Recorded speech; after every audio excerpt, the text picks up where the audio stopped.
Introducing ఏ man, ఎవరి గురించి చెప్తుంది ఇప్పుడు? ఒక మ్యాన్ గురించి. ఏ ఉమెన్ సెడ్, చెప్తుంది ఎవరు? ఉమెన్. ఎవరి గురించి? మ్యాన్. అది బాగా తెలియాలి, ఓకేనా? హీ ఈజ్ ద, ఇప్పుడు హీ ఈజ్ ద అనేది పక్కన పెడతాము. మళ్ళీ ఇంకెక్కడికి వెళ్ళిపోతాం? The only son of my mother's mother. ఇంకా ఆఫ్ తర్వాత చివరిలో ఏముంది? My mother's mother. మై అంటే ఇక్కడ ఎవరు? ఉమెన్. చెప్తున్న వ్యక్తి, ప్రతిదీ గుర్తుండాలి. ఉమెన్, మదర్, మదర్, అంతే కదా పెట్టేది. My mother's mother. దాని ముందేముంది? సన్.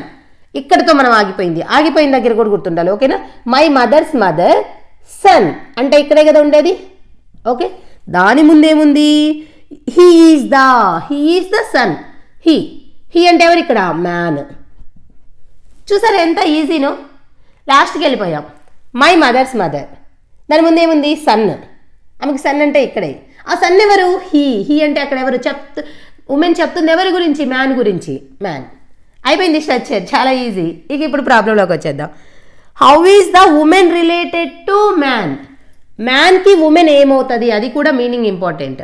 మ్యాన్ యొక్క సిస్టర్స్, డాటర్, నీస్. ఏంటి? నీస్.